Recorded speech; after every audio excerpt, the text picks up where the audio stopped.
KKR ভক্তদের জন্য বড় আপডেট। প্রথম ম্যাচের হার থেকে শিক্ষা নিয়ে কেকেআর দলে বড় পরিবর্তন আনতে চলেছে কেকেআর টিম ম্যানেজমেন্ট। কি সেই নতুন পরিবর্তন, কি সেই নতুন পরিকল্পনা যার দ্বারা প্রথম ম্যাচে হারের পরেও কেকেআর ফাইট ব্যাক করতে পারে রাজস্থান রয়্যালসের সামনে। আইপিএল এর ওপেনিং ম্যাচেই কেকেআর এর হারার কারণ হিসেবে যে কারণটি সামনে রাখা হয় সেটি হলো খারাপ টিম কম্বিনেশন। তাই কেকেআর টিম ম্যানেজমেন্ট কিছু প্লেয়ারকে বাদ দিয়ে এবং নতুন কিছু প্লেয়ারকে দলে সংযোজনের মাধ্যমে একটা নতুন টিম কম্বিনেশন তৈরি করতে চাইছে। কোন কোন প্লেয়ার বাদ পড়তে পারে আর কে কে পেতে পারে সুযোগ, সব জানাবো এই ভিডিওতে। তাহলে বন্ধুরা, আপনার কি মনে হয় কলকাতা নাইট রাইডার্স কি পারবে নেক্সট ম্যাচে রাজস্থান রয়্যালসের সঙ্গে ফাইট ব্যাক করতে?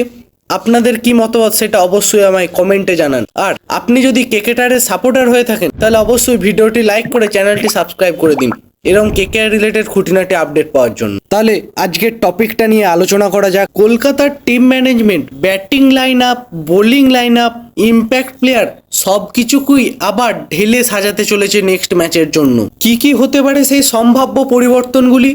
সম্ভাব্য পরিবর্তনের মধ্যে প্রথম হতে পারে অ্যান্ড্রিক নকিয়ার কামব্যাক। স্পেন্সার জনসনের জায়গায় অ্যান্ড্রুক নকিয়া ফিরে আসতে পারেন দলে, কারণ কেকেআর টিম ম্যানেজমেন্ট চাইবে পরের ম্যাচে তাদের স্পেস বোলিং লাইন আপকে অনেকটাই শক্তিশালী করতে। এছাড়াও স্পিনারদের ওপর থেকে চাপ হালকা করতেও অ্যান্ড্রুক নকিয়ার দলে আসা প্রয়োজন, কারণ আগের ম্যাচে অনেকটাই স্পিনার নির্ভরশীল হয়ে গেছিল আমাদের কেকেআর দল। এছাড়াও ইম্প্যাক্ট প্লেয়ারে কিছু চেঞ্জেস আসতে পারে, যেমন বৈভব অরোরা যে আগের ম্যাচে অনেকটাই বেশি রান দিয়েছিল তার জায়গায় আসতে পারে চেতন সাকরিয়া, যিনি ডেথ ওভারে কার্যকরী হতে পারে। এছাড়াও ব্যাটিং লাইন আপেও কিছু কিছু পরিবর্তন আসতে পারে, যেমন কুইন্টেন ডিককের জায়গায় আসতে পারেন গুরবা, আর রিঙ্কু সিং এর ব্যাটিং অর্ডার উঠে আসতে পারে আরো উপরের দিকে, যাতে তিনি ভালোভাবে ম্যাচ ফিনিশ করতে পারে। আর অঙ্কুশ রঘুবংশী রিঙ্কু সিং এর জায়গায় নেমে যেতে পারে। আর আরেকটা যেটা পরিবর্তন আসতে পারে সেটা গৌহাটির পিচ কিরকম খেল দেখাতে চলেছে সেটা আন্দাজ লাগিয়ে আরো পরিবর্তন ঘটতে পারে,